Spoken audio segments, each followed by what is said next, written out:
Bem-vindo ao O Aprendizado. Com toda essa energia a gente começa. Imagina a seguinte cena.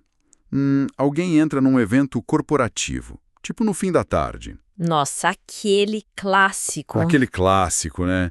Tem umas 200 pessoas na sala. Aquela iluminação meio cansativa de hotel, sabe?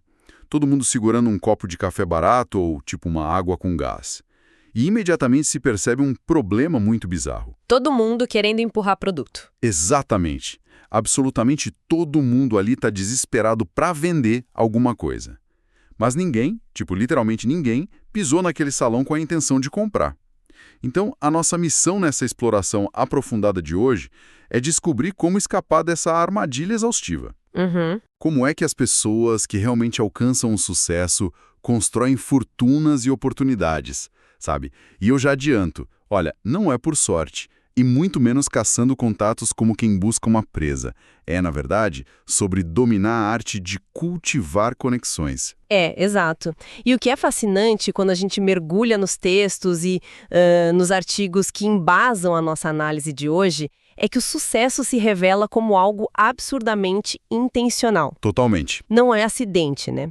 A construção de riqueza e de uma rede de contatos poderosa, ela segue um método muito claro. Então, para organizar a nossa linha de raciocínio hoje, nós vamos dividir os ensinamentos em 3 capítulos, tipo um manual prático mesmo. Legal. O capítulo 1 vai focar na base interna, né, os hábitos mentais. Daí o capítulo 2 vai explorar a arte de cultivar esse capital social no mundo exterior. E o capítulo 3 vai descer para o campo de batalha com umas táticas bem cirúrgicas para aplicar na prática. Mão na massa total. Isso. E para cada um desses capítulos, a gente vai destrinchar os ensinamentos centrais, as práticas que a pessoa deve adotar, tarefas imediatas e, o mais importante, como medir se o desenvolvimento está realmente acontecendo. Perfeito. Mas olha só, de que adianta ter, as melhores táticas de comunicação do mundo se na hora de entrar numa sala cheia de estranhos, a pessoa simplesmente congela por pura insegurança? Acontece muito. Demais. Então, antes de tentar conquistar o mundo exterior, é preciso arrumar a própria casa mental. E é justamente essa lógica que nos joga de cabeça no nosso capítulo 1, a base do sucesso e os hábitos mentais. Qual que é o grande ensinamento que sustenta esse primeiro pilar? Bom, o ensinamento fundamental aqui parte de uma premissa, brutalmente honesta sobre a natureza humana, sabe? Qual seria? É que bons hábitos são dificílimos de formar. Mas é muito fácil e recompensador conviver com eles depois que eles estão instalados. Faz sentido. Por outro lado, maus hábitos são fáceis e gostosos de formar no curto prazo, né?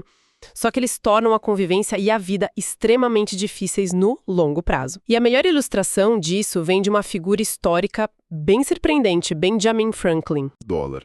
Mas a verdade é que ele não nasceu assim, né? Longe disso. Na juventude, o Franklin percebeu que o próprio comportamento dele era áspero. Ele era argumentativo, o dono da verdade. Aquele cara chato da roda. Exatamente. E isso estava ativamente afastando as pessoas e fechando portas para os negócios dele. O pulo do gato foi que, em vez de dar aquela desculpa clássica de essa é a minha personalidade, eu sou assim mesmo. A famosa síndrome de Gabriela, né? Eu nasci assim. Bem isso. Ele decidiu mudar intencionalmente. Ele listou 13 virtudes que ele considerava essenciais, coisas tipo temperança, frugalidade, e focou em praticar uma única virtude a cada semana. Caramba, uma por semana? Ele tratou o próprio caráter como um projeto de engenharia, literalmente. A base científica por trás disso é a descoberta de que todas as nossas crenças são aprendidas. E pela lógica, se algo foi aprendido, pode ser desaprendido. Especialmente aquelas crenças autolimitantes que atuam como um freio de mão invisível para quem está ouvindo a gente e quer crescer. Ok, vamos desempacotar isso. Pensar no próprio caráter e nos hábitos é exatamente como pensar na construção de um músculo. Boa analogia. Porque se alguém decide que quer correr uma maratona, essa pessoa não acorda num sábado e simplesmente tenta correr 42 quilômetros, certo? O corpo vai quebrar. Vai quebrar. Ela precisa de um plano de treino específico, focando em diferentes grupos musculares a cada dia, dando aquele tempo para recuperação. E foi exatamente isso que o Franklin fez com a própria mente. Ele criou tipo um treino de hipertrofia para a personalidade. O que é fascinante aqui é que a construção de riqueza começa justamente com a reescrita desse roteiro interno da própria vida antes de qualquer interação financeira. Mas trazendo isso para o mundo real de hoje, quais são as práticas concretas para a pessoa adotar e começar essa hipertrofia mental? A primeira prática essencial é assumir 100% de responsabilidade por tudo que acontece na vida. 100%. 100%. Isso significa uma recusa absoluta e inegociável de dar desculpas ou culpar fatores externos, tipo, a culpa é da economia, do chefe, do trânsito. Terceirizar a culpa, né? Isso, parar com isso. E a segunda prática é desafiar ativamente as crenças limitantes. Passar a agir com a suposição de que o sucesso é absolutamente garantido. Peraí, deixa eu fazer o papel do advogado do diabo aqui um minutinho. Pode fazer. Era, sei lá, uma positividade tóxica ou um delírio. Como assim? Aqui, pensa bem. Como que alguém que está, tipo, afundado em dívidas, por exemplo, vai agir como se o sucesso fosse garantido sem parecer que perdeu o contato com a realidade? Essa é uma dúvida excelente. E não se trata de pensamento mágico, sabe? Aquele papo de, vou mentalizar um carro de luxo e ele vai aparecer na minha garagem. Exato. O segredo, então. Não é isso. O mecanismo psicológico aqui é sobre remover a fricção mental. Quando a pessoa age com a certeza de que o esforço dela vai dar certo no final, ela toma decisões mais ousadas. Ah, o cérebro para de focar no medo. Exatamente. O cérebro para de gastar energia calculando rotas de fuga e passa a focar totalmente em encontrar soluções.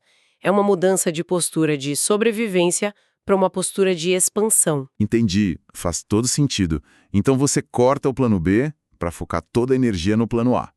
E quais seriam as tarefas práticas para a pessoa adotar hoje e começar a implementar essa mentalidade?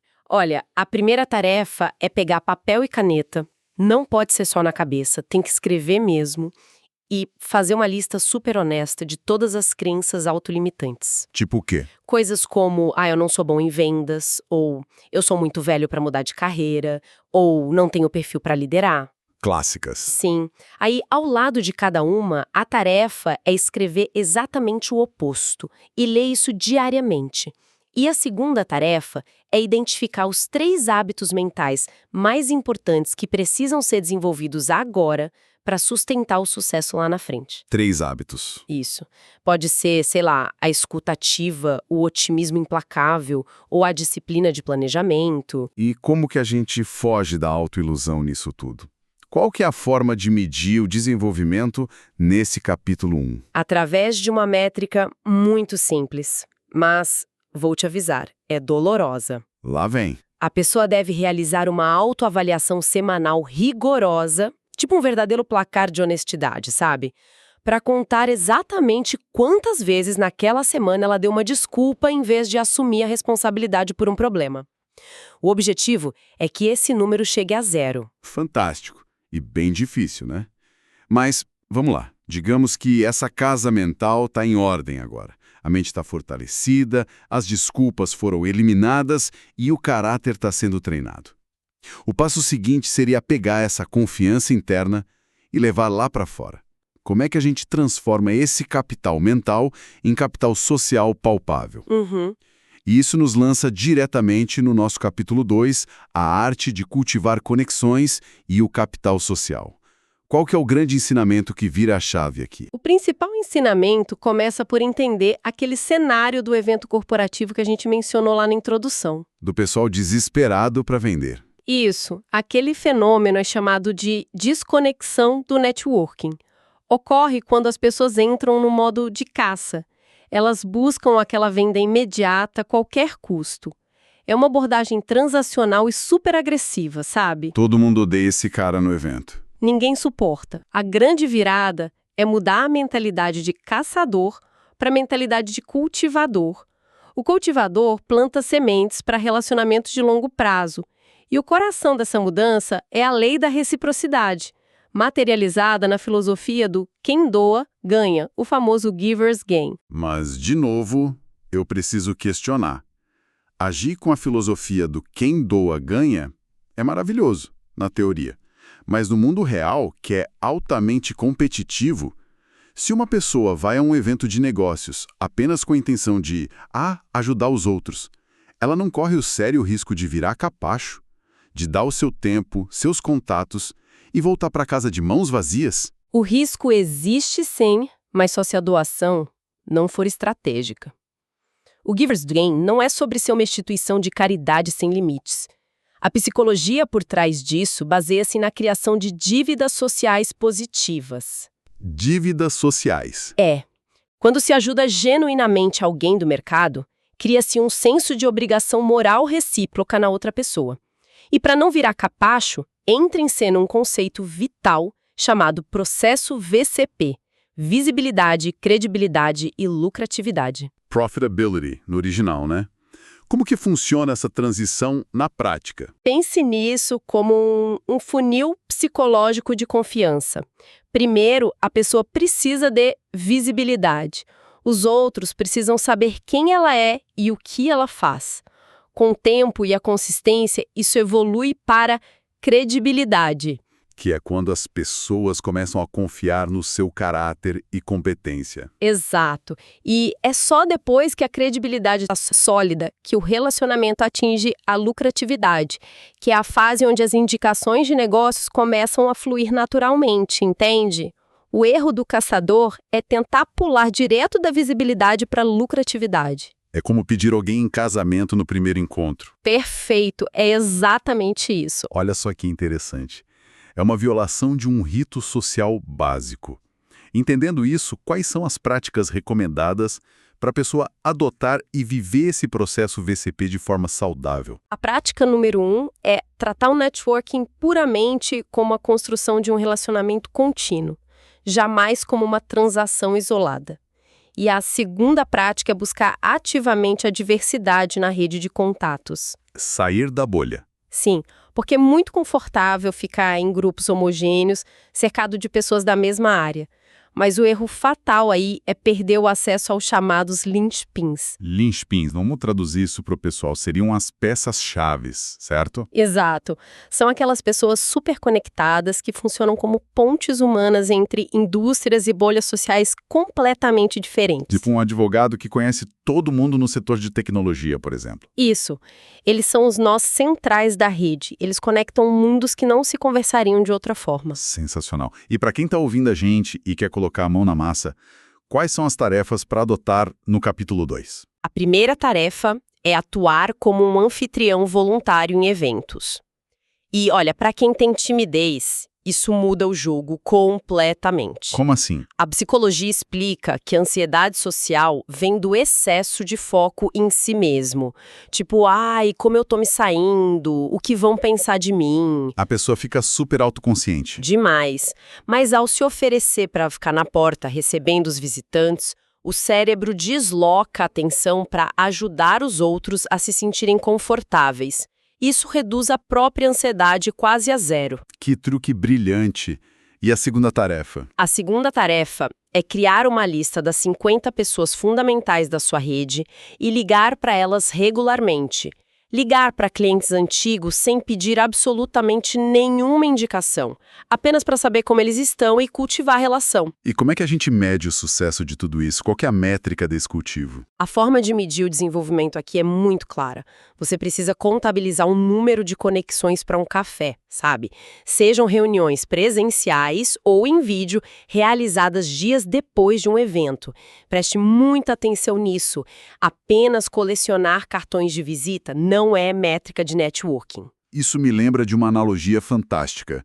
Se alguém amarrar uma GoPro e um saco plástico no pescoço de um Golden Retriever muito simpático e soltar ele no meio de uma feira de negócios, nossa, o que acontece? Ele vai voltar com muito mais cartões de visita do que qualquer ser humano. Com certeza. Mas isso não é networking.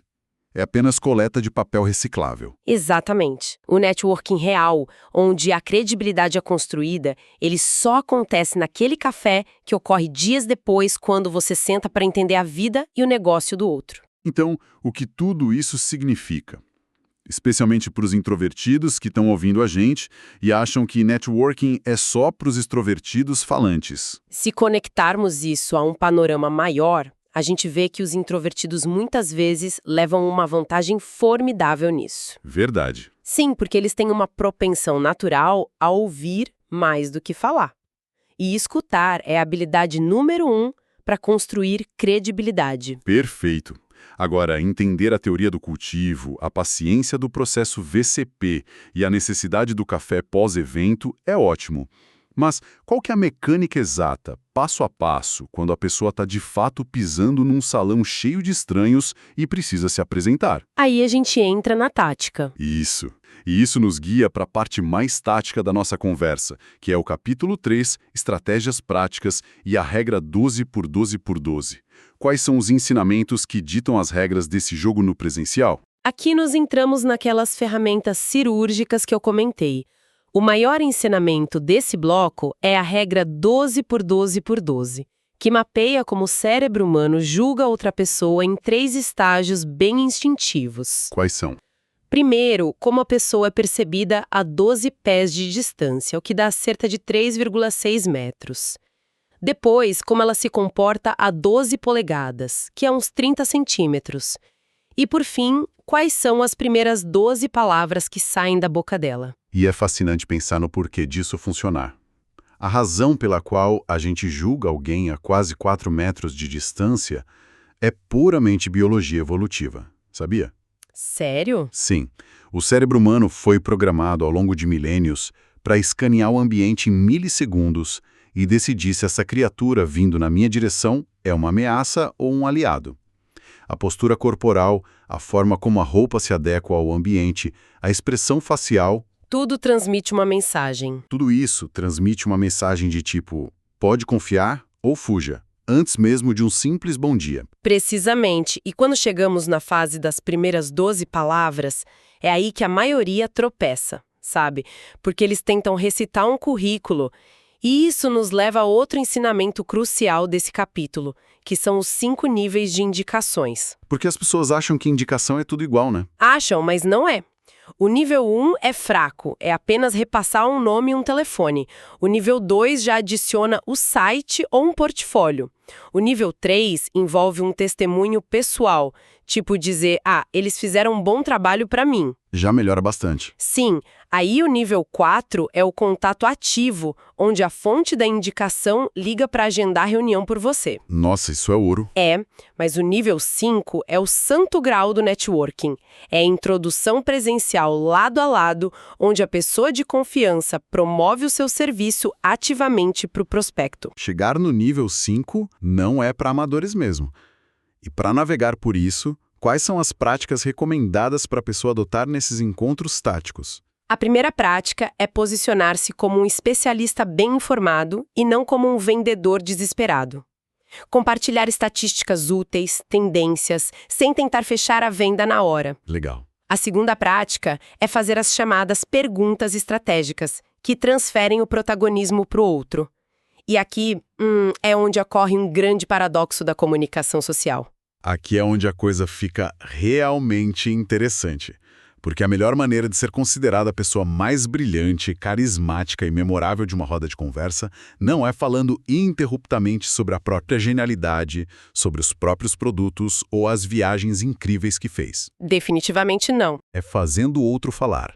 Quando se fazem perguntas bem direcionadas, que fazem a outra pessoa se sentir importante e ouvida, constrói-se uma ponte de confiança inabalável, né? Uma escuta genuína é a habilidade suprema do networking. Exatamente. O introvertido reina nessa hora. Mas, indo para a execução, quais são as tarefas práticas para adotar no capítulo 3? Conta pra gente. A primeira é formular uma proposta única de venda, conhecida como USP, que seja perfeitamente desenhada para aquelas primeiras 12 palavras.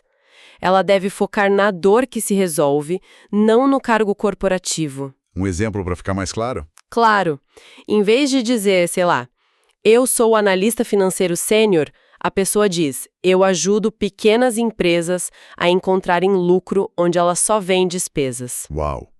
É direto e gera curiosidade na hora. Eu ia querer saber mais. Exatamente.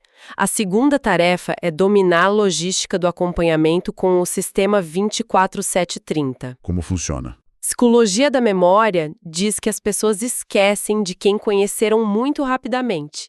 Então, a tarefa é enviar uma nota rápida ou e-mail nas primeiras 24 horas.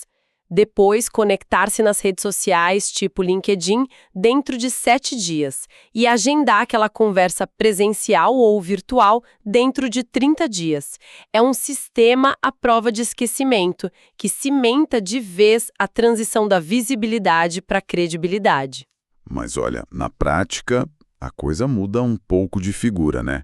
Acompanhar a vida de 50, 100 pessoas, lembrar quem está na fase da visibilidade e quem já chegou na lucratividade. A memória humana não dá conta disso sozinha. Como evitar que essas relações valiosas esfriem? Isso levanta uma questão importante, e a terceira tarefa resolve isso lindamente: adotar um CRM, um software de gestão de relacionamento com o cliente. Não confie no seu cérebro para guardar dados. O CRM é onde se categoriza impiedosamente os contatos nas fases V, C ou P, registrando datas de aniversário, interesses e detalhes das últimas conversas. Chegamos à parte final e vital de como aplicar isso tudo. Como é que a gente mede o desenvolvimento desse capítulo 3 de uma forma que não seja entediante? O método de medição aqui é o Networking Scorecard, ou placar de networking. É a ferramenta que separa os amadores dos profissionais, porque foca no esforço e não na sorte. Eu adoro esse conceito, porque eles basicamente transformaram o ato de fazer networking, que gera muita ansiedade social, num videogame, sabe? Exato, gamificaram o processo. Você passa a ganhar XP, ganhar pontos de experiência por ações muito específicas. Tipo, mandou um cartão de agradecimento hoje, ganha 1 ponto. Fez uma reunião individual focada em tentar resolver o problema de alguém, ganha 3 pontos. Passou uma indicação de nível alto para um parceiro, ganha 5 pontos. O objetivo semanal não é fazer uma grande venda, é simplesmente bater a meta de pontos no placar, focando apenas no que se pode controlar, que é a doação. É a gamificação pura da lei da reciprocidade. E isso garante que o cultivo esteja acontecendo de forma constante e sistemática, sem o estresse de ficar contando as vendas na hora. Incrível. Bom, com tudo isso mapeado, vamos recapitular a jornada impressionante dessa nossa exploração hoje. Começamos lá no capítulo 1, reprojetando as fundações da casa mental, assumindo 100% de responsabilidade e eliminando as crenças limitantes. Treinando o caráter como um músculo, igual Franklin fez. No capítulo 2, fomos para o mundo externo, entendendo a diferença abissal entre o caçador transacional e o cultivador focado no giver's gain, entendendo que a credibilidade requer paciência e cafés construtivos. E, finalmente, no capítulo 3, detalhamos a operação cirúrgica, desde a biologia da regra 12-12-12, passando pelo ritmo impecável do sistema 24/7/30, até chegar na gamificação do sucesso com o placar de networking. Foi uma jornada e tanto. E a grande mensagem para quem nos escuta hoje é que, independentemente da profissão ou se a pessoa é extremamente introvertida, essas são habilidades totalmente aprendidas. Não estamos falando de carisma inato ou um talento mágico. Com certeza não. Construir capital social exige intenção, exige sistemas claros e, acima de tudo, um desejo real de agregar valor. Quando o foco sai de o que eu posso extrair dessa pessoa e vai para como eu posso ajudar a solucionar o problema dela, as conexões deixam de ser exaustivas e passam a ser o motor de oportunidades exponenciais. Exatamente. Se o objetivo final é se tornar o verdadeiro guardião das indicações do seu mercado, né, a ponte humana central por onde fluem os grandes negócios, eu deixo aqui uma reflexão provocativa para encerrarmos hoje.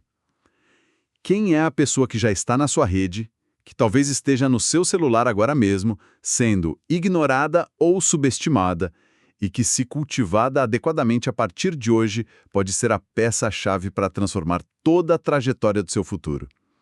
O grande capital social raramente está nos desconhecidos que a gente fica caçando por aí. Ele muitas vezes já está dormente, só aguardando o convite para um simples café. Muito obrigado por mergulhar nessa jornada com a gente. Continuem cultivando conexões genuínas e nos vemos na próxima exploração aprofundada.